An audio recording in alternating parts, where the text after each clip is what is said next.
Hello, and welcome to this RPTH research recap, where we dive a little deeper into the science being published at RPTH. My name is Zufei Wang, and I have the honor to moderate this section for you.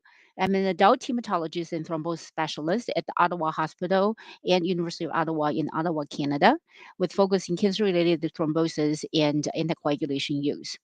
I'm very pleased to introduce Dr. Gordon Chu, the lead author of this paper that we'll be discussing today. Dr. Chu studied medicine at the Leiden University Medical Center, worked as a junior doctor in the internal medicine department, and subsequently started PhD at the Department of Thrombosis and Hemostasis at the Leiden University Medical Center in 2018. He's currently doing his specialty training in cardiology at MVA Hospital, Breda, at the Netherlands, while finishing his PhD. He recently published a paper in RPTH entitled Thrombotic and Bleeding Complications of Cancer Patients with Atrial Fibrillation, a Daily Practice Evaluation. I think the study is very interesting and providing really good data on the thrombotic and bleeding outcomes in patients with atrial fibrillation and active cancer. And we're very looking forward to dive deeper in there. So, for those joining us live on Facebook, Twitter, and YouTube, please leave your comments in or questions in the box, and we will be answered those after the presentation and to initiate discussion. So, Dr. Chu, we look forward to hearing your presentation. All right. Thank you, Tufei, and thank you, RPTH, for the opportunity for me to present our paper, which has been published in February this year. And this study has been a collaboration between two hospitals, the Leiden University Medical Center and the Rijnstaten Hospital. And a very brief introduction on atrial fibrillation and cancer, because in the last few years, more attention was given to the field of cardiovascular oncology or cardio-oncology, including atrial fibrillation and cancer. And in the studies published in the last few years, it was shown that cancer increases the risk of developing AF, but also increases the risk of bleeding and thromboembolisms in AF patients, which in line could complicate the anticoagulant management of these patients.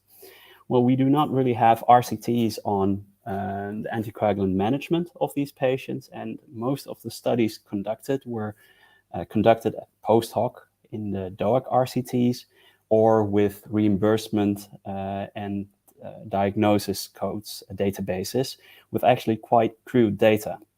So in our study, we have set out to assess the thromboembolic and bleeding complications and the anticoagulant management of our AF patients with cancer in daily practice. And so specifically, we wanted to assess how these patients were managed regarding their anticoagulant treatment.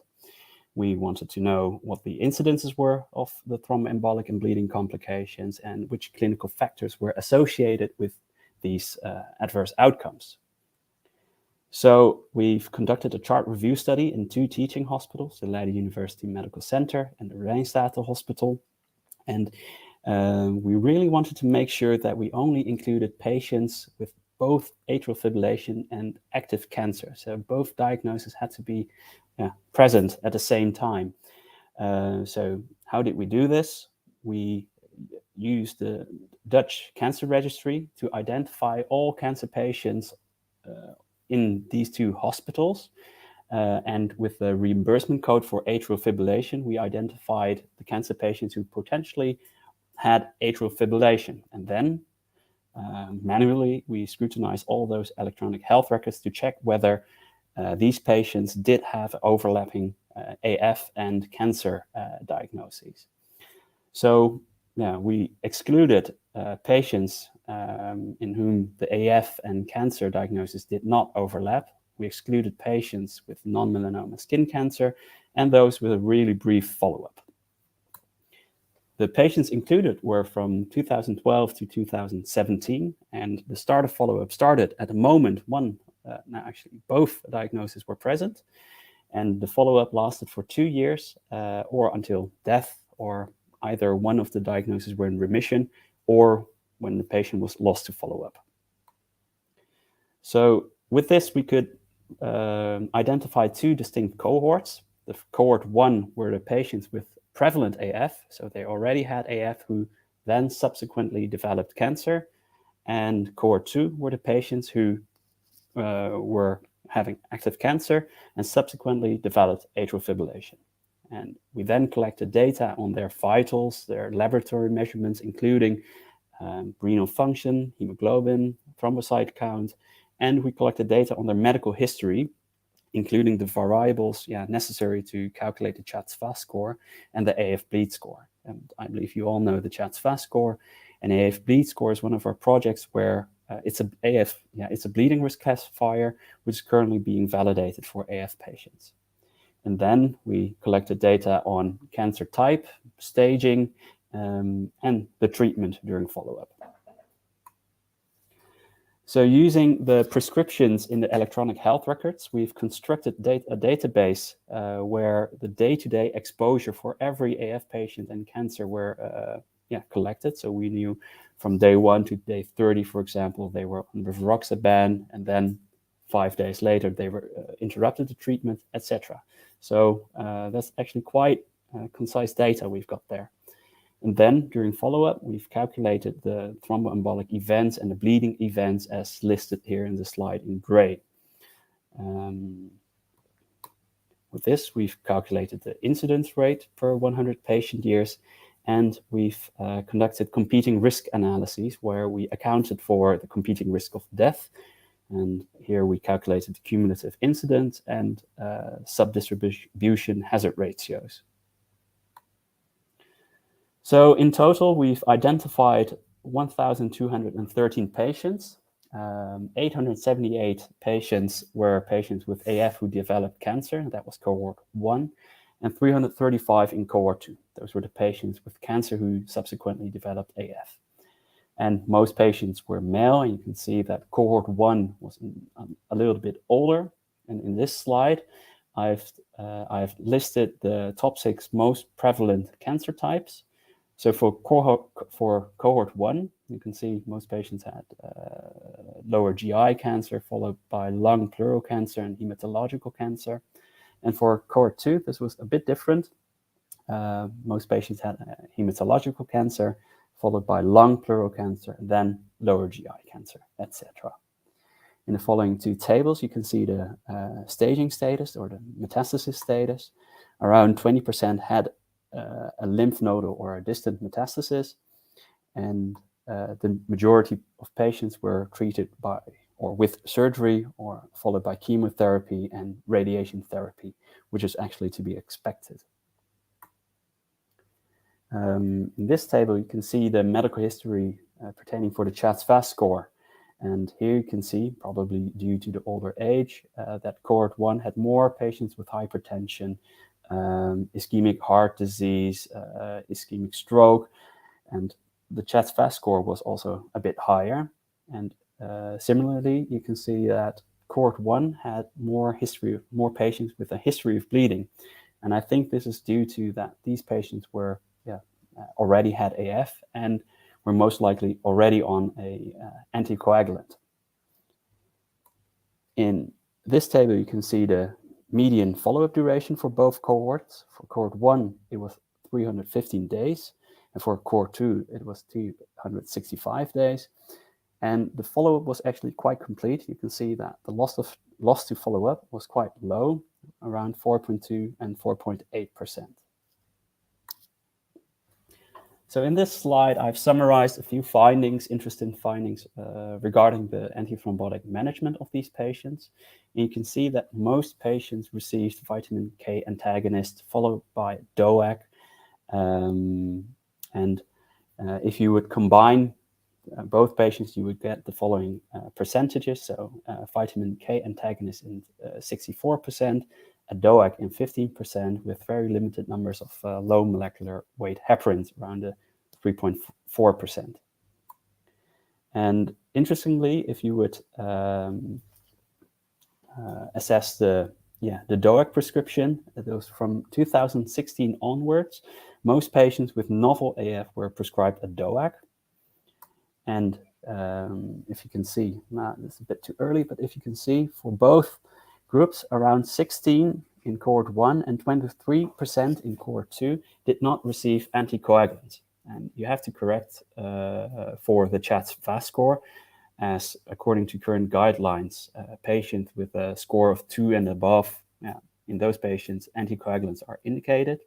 And if you would only take these patients, around 14 to 19% of patients did not receive anticoagulant treatment at index. So in this slide, you can see the incidence rates for the bleeding and the thromboembolic complications. And let's start with the bleeding events. And in both cohorts, they were actually quite high. You can see for all bleeding events, which were major bleeding and the clinically relevant non-major bleeding, we obtained around incidence rates of around 15.7 and 16.7 per 100 patient years. And for major bleeding only, this was 8.1 and 7.0. And for arterial thromboembolisms, we've constructed different composite arterial thromboembolisms endpoint, but I think the most relevant is the ischemic stroke and the transient ischemic attack. And here you can see that around, it's 3.9 and 4.0 per 100 patient years in cohort 1 and cohort 2 respectively, which is quite high. And here you can see the incidence rate for venous thromboembolisms, and they actually, as expected, did play quite a role in patients with cancer. We observed incidence rates of 2.5 and 2.1 per 100 patient years. And interestingly, we wanted to assess the ischemic stroke and transient ischemic attack rates in patients with a CHATS-VAS score lower than 2. So in general, anticoagulants were not indicated in these patient group. And we made sure they did not receive any anticoagulants at baseline. And these patients had actually quite shocking high numbers of stroke. So the patients, untreated AF patients with a CHATS-VAS score below 2, we observed incidence rates of 4.5 per 100 patient years and 16 per 100 patient years. And I must say these numbers and groups were actually quite small. So for cohort 1, there were 2 events in 39 patients. And in cohort 2, there was 4 events in 32 patients. In this slide, you can see the cumulative incidences corrected for the competing risk of death. And you can see that for actually on your left, it's for cohort 1, and on your right, it's for cohort 2, that the incidences were quite high, and they were actually similar in both cohorts, and that most events occurred actually in the first year of follow-up.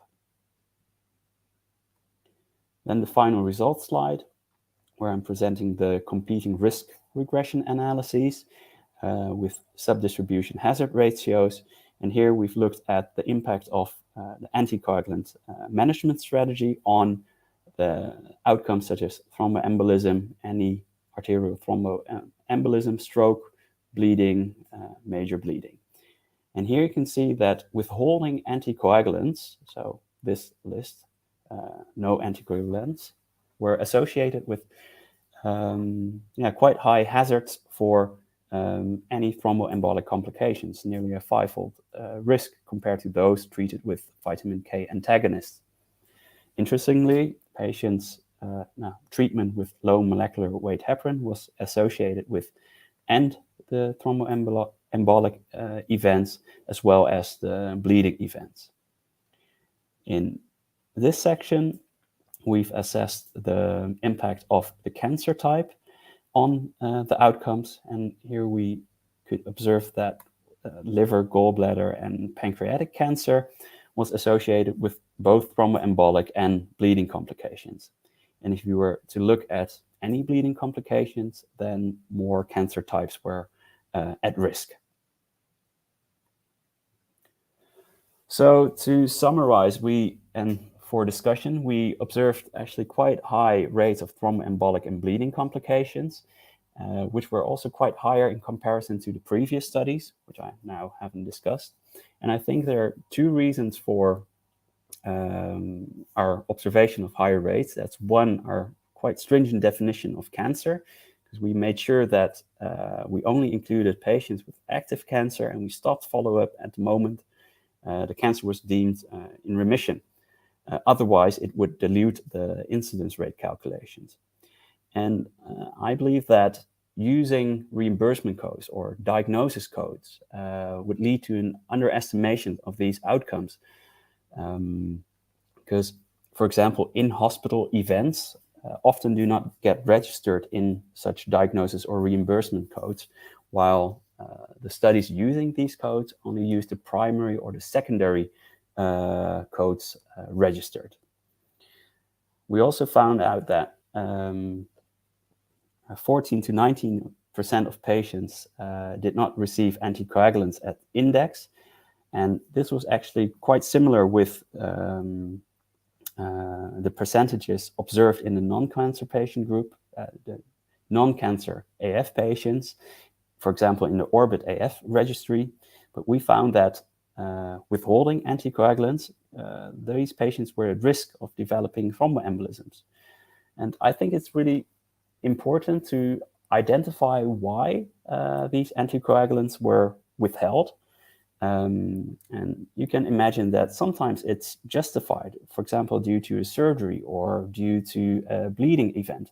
But we then have to, I think, evaluate whether the interruption, for example, was temporary or permanent, and whether a prolonged discontinuation was associated with thromboembolic risk. Well, this subject is outside the scope of this paper, but we're currently working on a paper where we are addressing the impact of temporary and permanent discontinuations on outcomes such as thromboembolisms and bleeding. With these high incidences, the question comes to mind whether cancer should be included in stroke risk assessment scores. And it's actually quite difficult to answer this question. Most patients with AF in our study and with AF and cancer had a CHA2DS2-VASc score above 2 or equal to 2. That was around 80%. And you can approach this question in two ways.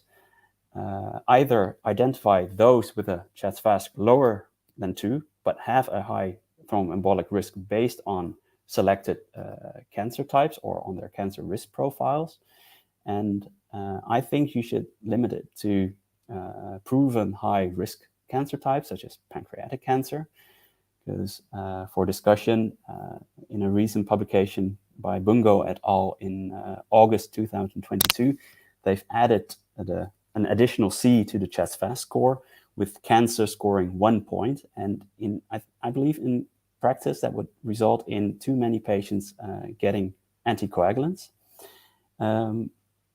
Another way is that we have to identify AF patients with cancer with a truly low risk for stroke and TE. And in the publication I've listed there, they found that patients with a CHA2DS2-VASc score of 0 in AF patients with cancer had a negative predictive value of 100%. And upon reading that, I double-checked it in our study, but that was not the case. And until having a proper solution to this problem, I think we should focus our attention on addressing reversible risk factors for thromboembolisms and bleeding, and avoid unnecessary prolonged anticoagulant interruptions. So, in conclusion, we found high burden of thromboembolic and bleeding complications in patients with AF and cancer, and luckily most patients did receive appropriate anticoagulant treatment, and we found that withholding anticoagulation was associated with increased thromboembolic risk, and that certain cancer types were associated with both thromboembolic and bleeding complications. Let's see, that's it. Great. Yeah, thank you, Dr. Chu, for this really excellent and wonderful presentation. So just to remind everybody online, if any questions or comments, please feel free to put it in the comment box. So while we are waiting for some live question, I think I'll just start with a few questions, maybe trying to open up a discussion if that's okay with you. Yeah, sure. That's true. Yeah. So first, I'm kind of interested. I know you touch upon that in your study. I mean, these are, of course, all cancer patients that we already kind of really presume and know that they have a higher risk of thrombosis. I find it interesting that for those patients with a CHA score of more than 2, which by the standard care even in the general population they should be anticoagulated, but it's about 20% or 15 to 19% still didn't get anticoagulation. I know you touch upon them, saying that obviously these cancer patients also have higher risk of bleeding. There could be a lot of different reasons for them not getting it. Um, and I just want to kind of dive deeper about that. I know it sounds like you're working on more study on that, which is great. Just wondering what's your thought about how to improve, or what can we do as clinicians to improve the anticoagulation rate in this population. Hmm. Well, first of all, I think we need to realize that the 15 and 20%, which we observed in our study, was observed at index. So when follow-up started, so they got a AF, new novel AF diagnosis, or they get cancer, and then the antithrombotic management strategy changed. Probably they started on rivaroxaban or any DOAC, or maybe not.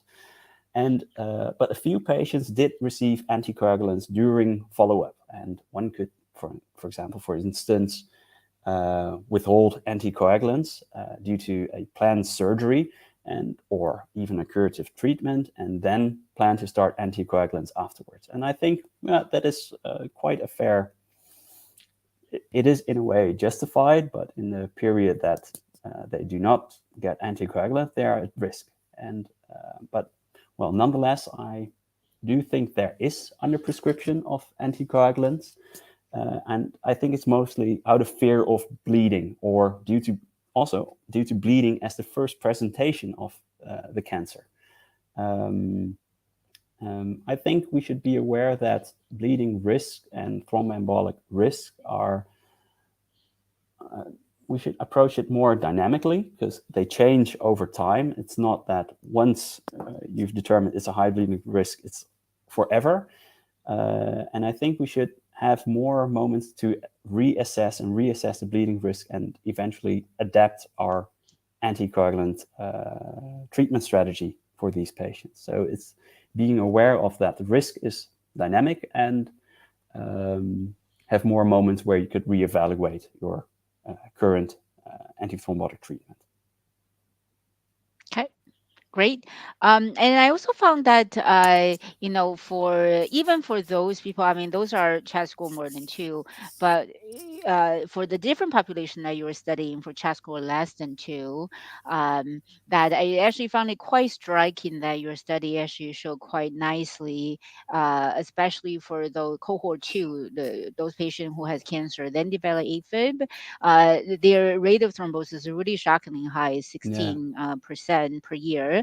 But so when you look at on the other flip side, the bleeding rate is also quite high, 11%. So how would you how would you suggest, how do we approach this population? Seems that this population is really quite challenging, has both high rate of bleeding and yeah, clotting. yeah. I must say, I don't think it's a difficult question. I do not have a direct answer to that. Yeah. Uh, and I find it actually quite difficult to reduce a patient to these two numbers. And once again, you have to recognize two things.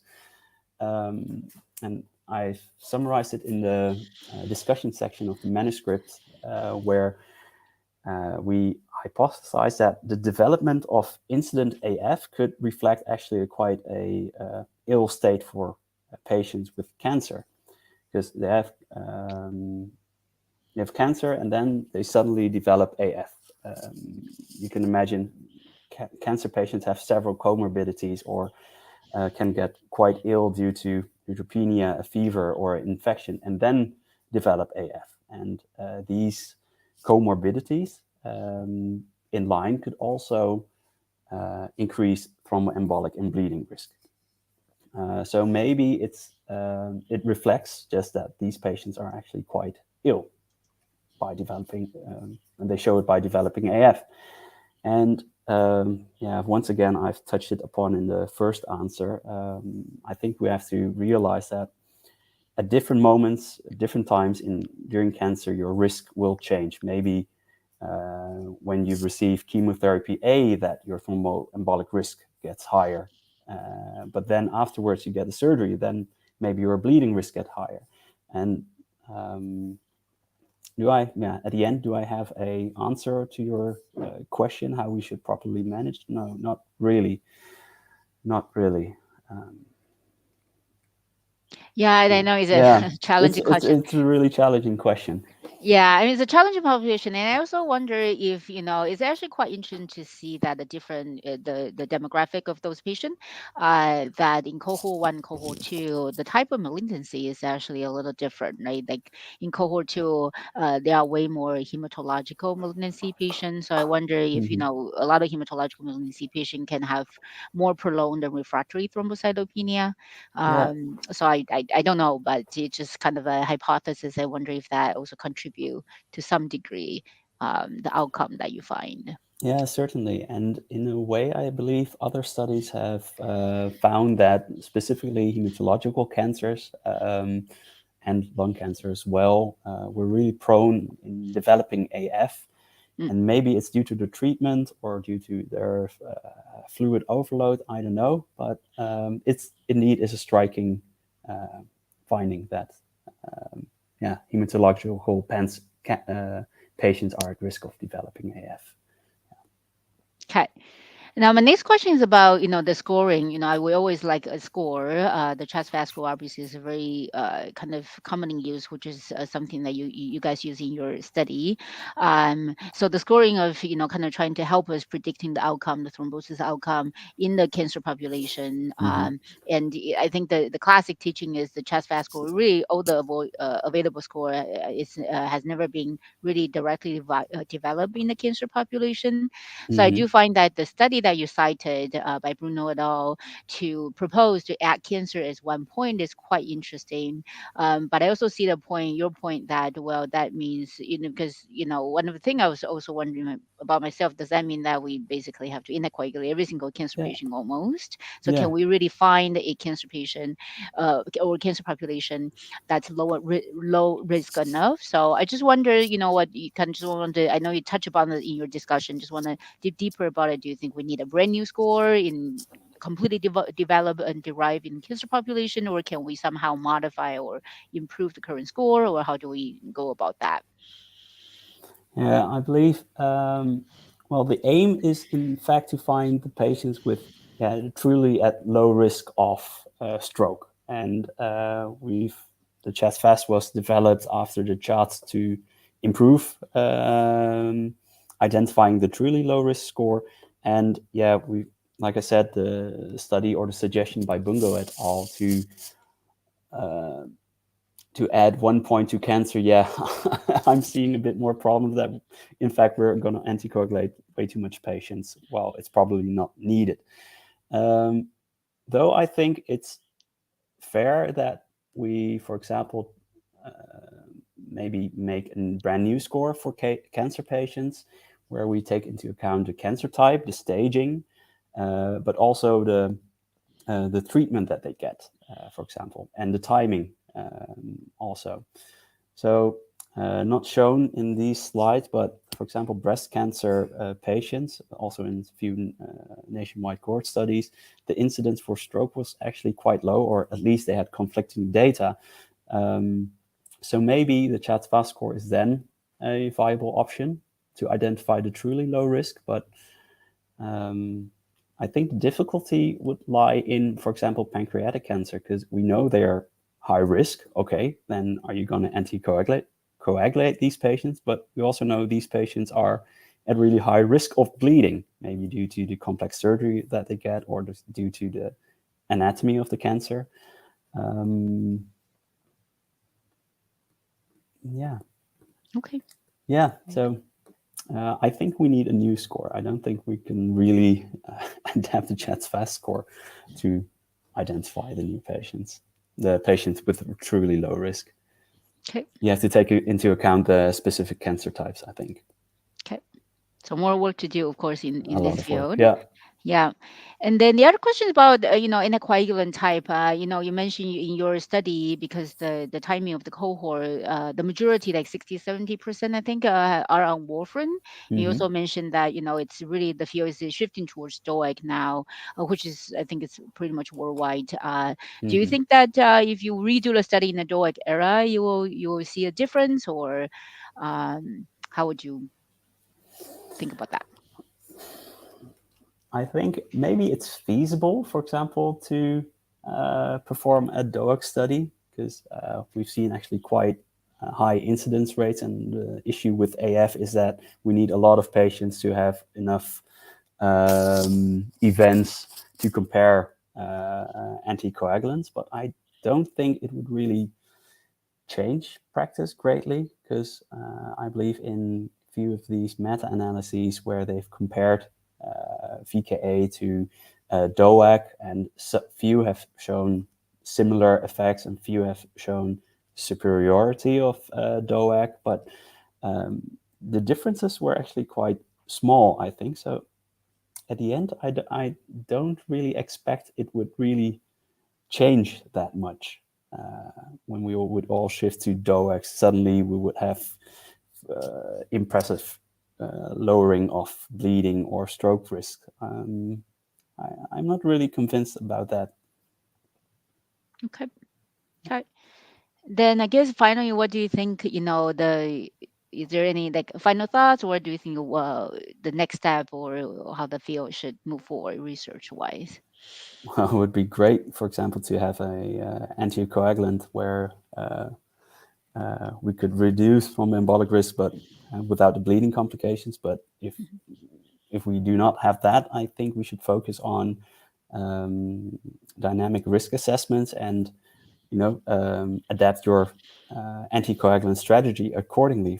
For example, if someone has a really high risk, would it be viable to, for example, reduce your DOAC intensity, for example?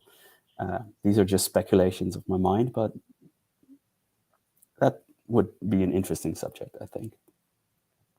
Okay.